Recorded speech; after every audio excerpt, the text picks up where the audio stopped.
जो बुक की महक होती है। इंडियन कॉन्स्टिट्यूशन लिया है। हमारा नाटक किस्सा एक अजनबी लाश। सरकार द्वारा हम पूज्य महाराज जी से आग्रह करते हैं अहिल्याबाई होलकर का, जैसे किताबें मांगी और किताबें मांगी होंगी तो थोड़ा सा गरीब बच्चों के साथ साथ कलाकारों को भी मौका दिया जा रहा है। योगी जी को इसके लिए बहुत बहुत धन्यवाद। नमस्कार, स्वागत है आपका हमारे चैनल जन संवाद क्रांति में। आज हम मौजूद है गोरखपुर के दीनदयाल उपाध्याय प्रांगण में, जो कि मंदिर है। यहाँ पे पूरा ये भव्य आप जो सजावट देख रहे हैं, यहाँ पे पुस्तक मेला लगा हुआ है, जो कि नवंबर 1 तारीख से लगा है, नवंबर 9 तारीख तक रहेगा। कल 1 तारीख थी, आज संडे है, आज 2 तारीख है। और अंदर आपको हम अन्य लोगों से मिलाएंगे। यहाँ पे जितने लोगों से पुस्तक खरीदी उनसे बाइट लेंगे। अंदर आपको स्टॉल का भी घुमाएंगे और 200 से अधिक स्टॉल लगा हुआ है। आप इसका आनंद हैं आपको पुस्तक मेले की तरफ, जहाँ 200 से अधिक स्टॉल्स लगे हैं। आइए।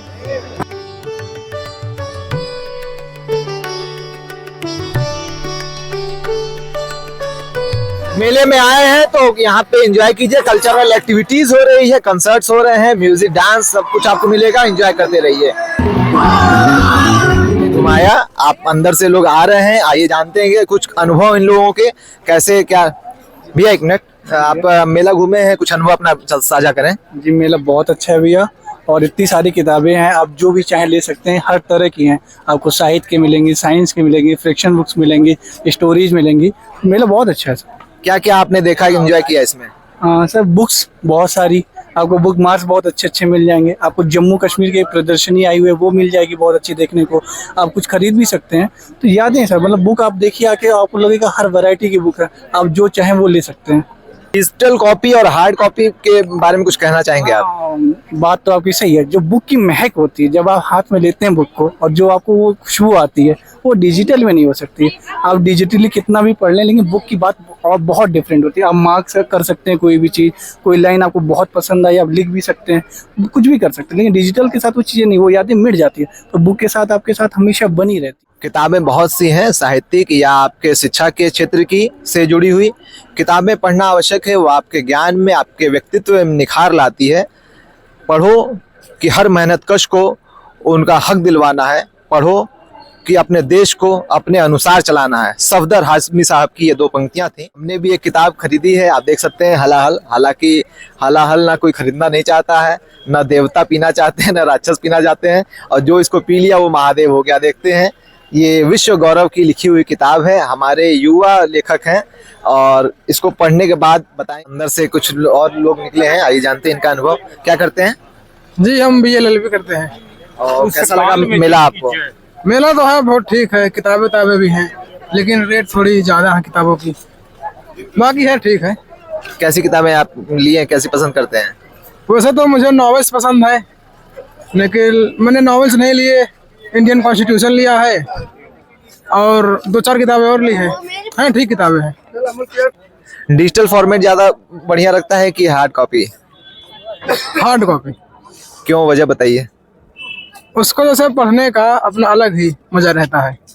और जो लोग डिजिटल, जैसे जो लोग नहीं पढ़ पाते हैं हार्ड कॉपी, इनके पास समय नहीं है, दिन भर घूमते चलते रहते हैं, उनके लिए वो कैसे इसको? अपनी अलग मानसिकता होती है। मान लीजिए जैसे उनको घूमना पसंद लगता है, हम लोगों को नॉवेल्स पढ़ना पसंद लगता है। आप लोग को जैसे मान लीजिए रिपोर्टिंग करना अच्छा लगता है, हम लोग को पढ़ना अच्छा लगता है। तो अपनी अलग अलग हॉबीज होती हैं और कुछ नहीं। आइए एक लोग और हैं जिनसे अपना उनका अनुभव जानेंगे। भैया क्या नाम है? कुलदीप भानुवंशी। क्या करते हैं? मैं एक्टिंग करता हूँ और यहाँ से मास्टर्स इन संस्कृत करता हूँ। मेला घूमे, आपका अनुभव अपना बताइए। मेला घूमा, मुझे बहुत अच्छा लगा। पहली बार मैंने इस तरीके का पुस्तक महोत्सव देखा। बहुत ढेर सारी पुस्तकें, हर विधा की, आप छोटे शिशु से लेकर, मतलब बच्चे से लेकर और प्रोफेसर तक के लेवल की पुस्तकें यहाँ पे उपलब्ध है, जिसमें बहुत सारी पुस्तकें हैं। नाटक है, उपन्यास है, कहानी है, हिंदी है, इंग्लिश है, संस्कृत है, इतिहास, हर एक चीज़ है। बहुत अच्छी सारी यहाँ किताबें हैं जो आप हम लोग ढूंढते रहते हैं, नहीं मिल पाती हैं। आपको यहाँ वो सारी किताबें मिल सकती हैं इस पुस्तक मेले में। मेला 9 दिन का लगा, इसमें दोबारा कब आ रहे हैं आप? मैं तो कल भी आया था, आज भी आया हूँ, संभवतः कल भी आऊंगा और पूरे 9 दिन रहूंगा मैं, क्योंकि ये ज्ञान की जहाँ बातें होती हैं वहाँ रोज डुबकी लगानी चाहिए। कल्चरल एक्टिविटीज भी हो रही है, उसको भी एंजॉय किए गया? जी, हमारा खुद नाटक है, मैं कुछ थिएटर से जुड़ा हुआ हूँ, और 5 तारीख को हमारा नाटक है किस्सा एक अजनबी लाश का।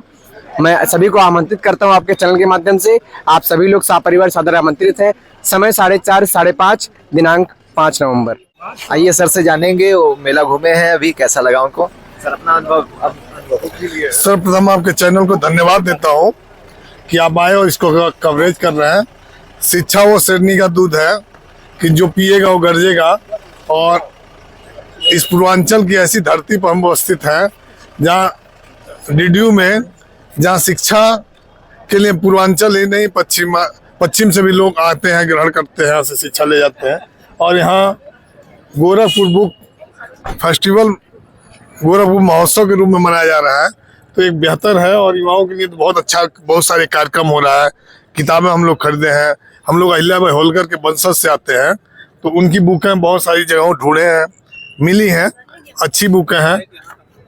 और बुक मिली है, चूंकि जो बुक हम लोग चाहते जीवन परिचय उनका बेहतर हो, वो नहीं मिल पाया है। हम लोग इस चैनल के माध्यम से सरकार द्वारा हम पूज्य महाराज जी से आग्रह करते हैं, अहिल्याबाई होलकर का जैसे अभी 300वीं शताब्दी वर्ष मना रहे थे, तो उनकी बुकें, उनके जीवन परिचय पर प्रकाश डालते उनकी बुकें भी छपवाएं, ताकि लोगों को, जैसे 300वीं जयंती मनाए तो बहुत सारा प्रचार प्रसार हुआ, हर जिले में हर एक भाजपा का कार्यकर्ता बनाया है।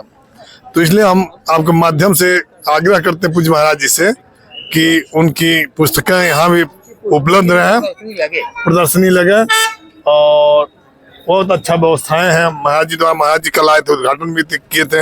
हम 9 दिन का कार्यक्रम है, रोज एक बार आते हैं और अपने मित्रों के साथ। जी, आप प्रोफेसर हैं यूनिवर्सिटी से ही, आप विद्यालय पनियरा ब्लॉक में आप अध्यापक हैं, आप महाराज जी की कैशियर, हमारे सभी सहभागी मित्र लोग आए हैं।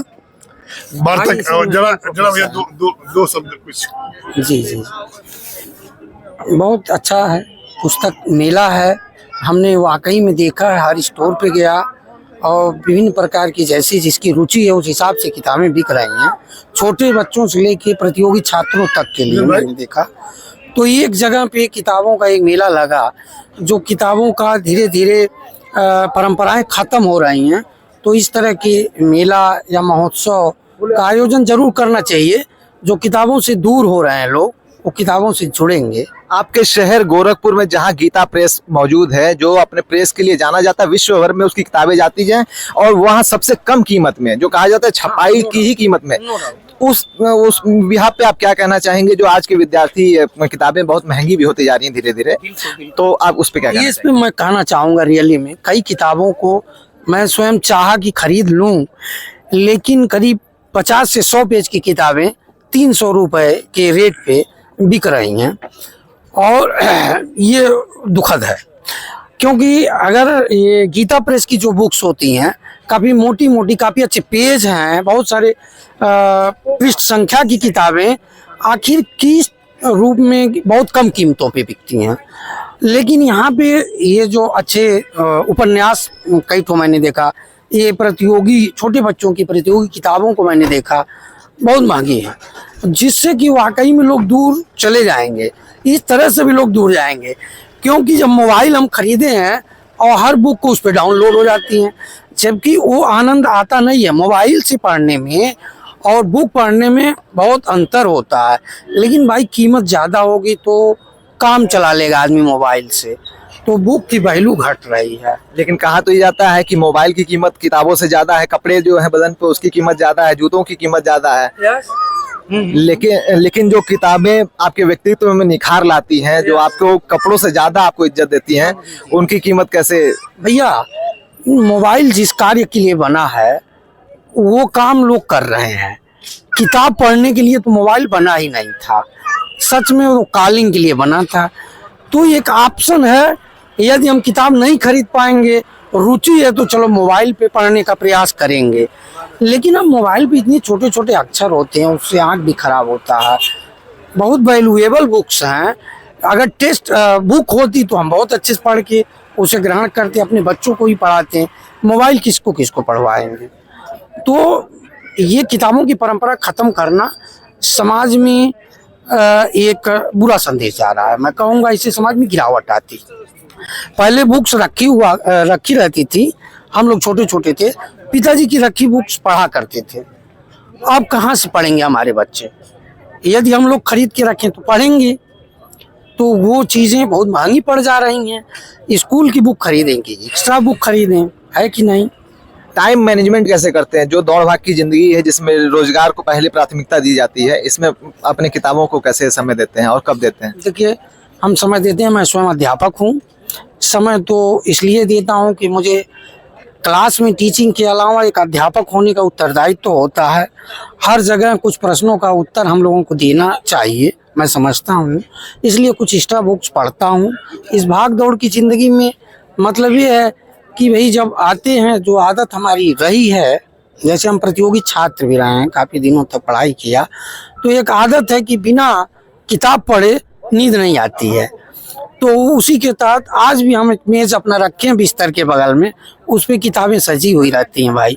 और मैं शाम को खाना खाने के पहले ज़रूर 1-1.5 घंटे स्टडी करता हूँ, इससे ज़्यादा समय नहीं दे पाता। प्रश्न और हमारा था कि जो हाल ही में जीएसटी संशोधन हुआ है उसमें पेपर पे जीएसटी बढ़ी है, और ये पुस्तक मेला तो हमको लगता है कि अभी जो पहले छप चुकी हैं किताबें वो तो उस रेट पे है, हालांकि इसके बाद जो किताबें नहीं आएंगी वो शायद बढ़े हुई कीमतों पे आएंगी। तो क्या कहना चाहेंगे इस पे, क्योंकि खाद्य पदार्थों पे जहाँ रियायतें मिली हैं, किताबों और पेपर पे जो बढ़ गया जीएसटी, इस पे क्या कहना चाहेंगे? देखिए, इस पे मैं ये कहना चाहता हूँ, इस पे मैं जब चिंतन करता हूँ तो जब भी हमारे सामने कहीं से समस्या आती है कि देश की सबसे जो समस्याएं हैं उसका सबसे बड़ा समाधान क्या है, तो मैं समझता हूं कि सबसे बड़ा और सबसे सुंदर समाधान है क्वालिटी एजुकेशन। क्वालिटी एजुकेशन ऐसी चीज़ है जिससे हर तरह के करप्शन, हर तरह की समस्याओं से निजात पाया जा सकता है। और एजुकेशन देने के लिए, अच्छी एजुकेशन देने के लिए बुक्स एंड कॉपी अनिवार्य चीज़ें हैं। जिस तरह से पुराने ज़माने में कहा गया है रोटी, कपड़ा और मकान, उस तरह से मैं कहूँगा इस ज़माने में इंसान बनने के लिए किताबें और शिक्षा ये ज़रूरी हैं। तो इस बात का हमेशा हमारी सरकारों को ध्यान देना चाहिए कि किताबें जितना सस्ती से सस्ती हो पाएँ उतना सस्ती प्रोवाइड कराई जाएँ, जिससे शिक्षा हर गरीब से गरीब परिवार तक पहुंच सके। और यदि जीएसटी में वृद्धि हो रही है पेपर पे, तो ये श्योर एंड सर्टेन है कि जो किताबें हैं वो महंगी होंगी, क्योंकि किताबें तो पेज से ही छपती हैं। पेज महंगा तो किताबें महंगी, और किताबें महंगी होंगी तो थोड़ा सा गरीबों से तो दूर हो ही जाएंगी। और गरीब ही क्यों कहा जाए, जो मध्यम वर्गीय लोग हैं वो भी अगर बहुत महंगी किताबें हो जाती तो उससे दूर भागते हैं। तो मैं ये कहना चाहता हूँ कि इन सब चीज़ों को कंट्रोल में रखना चाहिए। आप एक अध्यापक हैं और विद्यार्थी समूह से सीधी तौर पे जुड़े हुए हैं। अचानक से जो लगे लॉकडाउन में डिजिटलाइजेशन जो हावी हो रहा था, बच्चे उसको किस तरह से एक्सेप्ट किए, और जब लॉकडाउन खुला है तो क्या वो हार्ड कॉपी जो ये इस तरीके से फिजिकल कॉपीज में ज़्यादा इंटरेस्ट ले रहे हैं या डिजिटल की तरफ भाग रहे हैं? वो किसमें ज़्यादा अनुभव ज्ञान अर्जित कर रहे हैं? देखिए, छोटे बच्चे तो जैसा हम लोग ट्रीट करते हैं वो उसी तरह जाते हैं, लेकिन वाकई में वो जो लॉकडाउन स्टेज के बच्चे थे वो बच्चे डिजिटलाइजेशन की तरफ भाग रहे हैं। और डिजिटल एजुकेशन ग्रहण करने का जो स्टेज होता है, मेरा अपना मानना है कि आफ्टर ग्रेजुएशन उनको या इंटर के बाद ही हो, इंटर के पहले, 12th के पहले उन्हें डिजिटल एजुकेशन नहीं लेना चाहिए, क्योंकि बच्चे किशोरावस्था के स्टेज में होते हैं। किशोरावस्था अगर पढ़ेगा, कोई भी पढ़ेगा, वो मेडिकल साइंस है, एक तरह से विज्ञान है, और उसमें पूरी तरह से मन मस्तिष्क पे एक व्यक्ति का नियंत्रण नहीं होता है, ये हार्मोनल प्रॉब्लम होता है। अगर जो अच्छे से बच्चों को पढ़े या किशोरावस्था के बारे में पढ़ा होगा, वो जानता होगा कि बच्चों का पूर्ण नियंत्रण अपने मन मस्तिष्क पे नहीं होता, वो हार्मोनल प्रॉब्लम होती है, उससे वो डिस्टर्ब होते हैं। तो ये अगर कोई कहे कि डिजिटल एजुकेशन बच्चा अपने कंट्रोल में ले लेगा, जो चाहिए वही लेगा, तो यह हमारे हिसाब से संभव नहीं है। उसे जो नहीं चाहिए वो भी लेगा, और जिसमें ज़्यादा रुचि है वो लेगा। तो मेरे ख्याल से कहीं ना कहीं बच्चे डिजिटल एजुकेशन से किशोरावस्था के इसमें डिस्टर्ब होते हैं, और ग्रेजुएशन या आफ्टर ग्रेजुएशन ये सब चीजें उनके लिए सुटेबल होती हैं। मतलब डिजिटल माध्यम से अध्ययन करने को वो व्यस्त होने के बाद को आप कह रहे हैं। सर आप ये लोग अपना कार्यक्रम के आयोजक हैं यहाँ। अपना सर बताएं कार्यक्रम। नमस्कार, मैं डॉक्टर प्रदीप साहनी हूँ। मैं यहाँ फाइन आर्ट में टीचर हूँ, फाइन आर्ट डिपार्टमेंट में, और बहुत सारे यहाँ कार्यक्रम हो रहे हैं जिसमें हमारा डिपार्टमेंट पूरी तरह से इन्वॉल्व है। जैसे अभी आप लोगों ने देखा होगा कल्चरल इवेंट जो चल रहा है, फ्यूज़न का था, उसमें भजन का था, बहुत ही अच्छा कार्यक्रम हुआ है, आप लोगों ने भी देखा है। और इस महोत्सव में सबसे बड़ी जो बात है, जो सबसे अच्छी बात है, किताबों के साथ साथ जो कल्चरल जो प्रोग्राम हो रहा है यहाँ पर, लोकल कलाकारों को भी, बड़े कलाकारों के साथ मौका दिया जा रहा है। ये यहाँ के कलाकारों को उभरने का एक बहुत बड़ा मंच दिया जा रहा है। ये सबसे बड़ी बात है, सबसे अच्छी बात है कि पढ़ने वाले बच्चों के साथ साथ कलाकारों को भी मौका दिया जा रहा है। योगी जी को इसके लिए बहुत बहुत धन्यवाद देता है ये शहर, यहाँ पर इस तरह का आयोजन कराने के लिए। और कई सारे इवेंट अभी होने हैं, कल भी है, परसों, मतलब 9 दिन तक ये चलेगा, और 9 दिन तक बहुत ही शानदार कार्यक्रम होंगे। इसमें बच्चे और सभी वर्गों के लिए है कार्यक्रम। बहुत धन्यवाद। 6 तारीख कार्यक्रम के विषय में। अपने कार्यक्रम के विषय में थोड़ा सा जानकारी। एक्चुअली मैं थिएटर से भी जुड़ा हूँ, और 6 तारीख को 3:30 बजे एक बहुत ही बेहतर प्ले होगा जो मुंशी प्रेमचंद जी के द्वारा लिखी गई है कहानी कफन। बहुत ही शानदार, जो आप लोग जानते होंगे प्रेमचंद जी की कहानियों को पढ़ते होंगे, बहुत ही मतलब जुड़ जाता आदमी उनकी कहानियों से। तो उनका मंचन हम लोग करेंगे 3:30 बजे से, भोजपुरी में होगा। सबसे अच्छी बात यह है कि जो हमारी एक लोकल भाषा है, यहाँ क्षेत्रीय भाषा है, उस भाषा में हम लोग उसको मंचन करेंगे। बहुत अच्छा लगेगा, आप लोग जरूर आइएगा। जो व्यक्ति किसी पेशे में है, जिसको एक दिन छुट्टी नहीं मिल पाती है, ये 9 दिन है, 2 दिन बीत चुके हैं, 7 दिन है लगातार। आप इसमें किसी एक दिन जरूर आइए। इतने प्रेमी हैं जो 7 दिन आ रहे हैं, 9 दिन। तो धन्यवाद, आपको हमने मेला घुमाया, लोगों का अनुभव साझा कराया। आप हमारे वीडियो को अगर पसंद करते हो तो लाइक करें, सब्सक्राइब करें, और हमारे वीडियो को शेयर करें। हमारे साथ थे कैमरा पर्सन अरुण राय, मैं मयंक टिबड़ेवाल। धन्यवाद।